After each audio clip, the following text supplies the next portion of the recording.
Maxwell House Coffee presents Good News of 1939.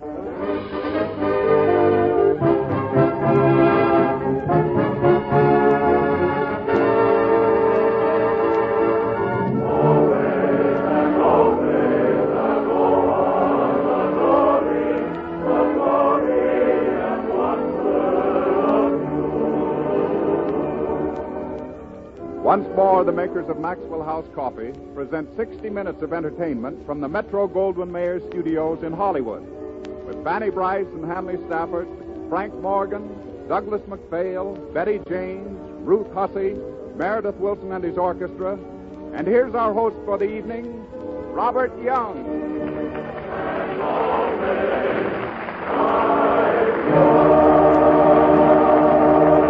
Thank you, Ted. I'd like to remind you our guest of honor is Frank Morgan's illustrious brother, Ralph Morgan. We also hope to confound Frank before the evening is over. Meredith Wilson starts us off with Love is Sweeping the Country.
That your arrangement was very lovely.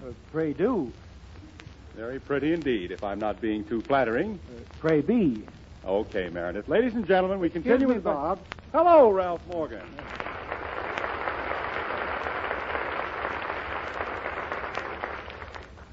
Well, Ralph, it's certainly a pleasure to have you here, and I see you're right on time, too.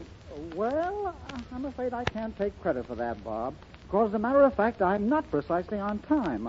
I was to have been here punctually at 6 o'clock, and it's now 3 minutes past the hour, if my watch is correct. I had it checked at my jeweler last week, so I suppose it's keeping fairly good time. Yes, well, that really doesn't matter the very much. The reason I was detained, Bob, was that I was coming down on the bus. I generally take the number 4 bus, the red one, you know? I'm acquainted with most of the conductors. Yes, well, I was thinking but that today if there happened to be a new man driving, and I wanted to be sure that I'd get off at my corner, so I rang the signal bell 2 full blocks before my destination. And the only trouble was that in my hurry to get off, I didn't realize until the bus was pulling away that I'd left my umbrella under my seat. Oh, well, that's too bad, Ralph. Well, I did try to attract Bob. I did. I tried to attract the driver's attention, but in the press of traffic, he didn't notice me. I couldn't run after it because the lights were against me. Oh. And, Bob, I do try to be a good citizen about obeying the local ordinances. Oh, sure. Well, you can't be too careful in a city of this size. You can't. I remember once when I was in Chicago, I was trying to cross Michigan Boulevard, and Bob, I had a very interesting experience. And Ralph, I want you to tell me about it sometime.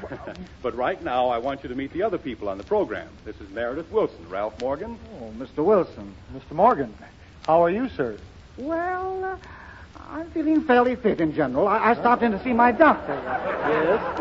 I generally go in for a checking over once a month, you know. Well, that's fine. Now, Dr. we'll Jackson continue was quite encouraging today.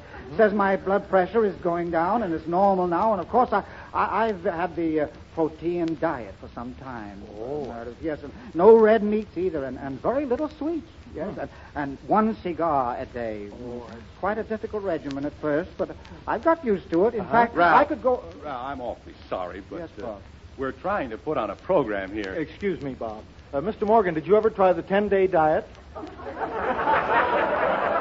guess I'll have time for a smoke on that one. Pray do.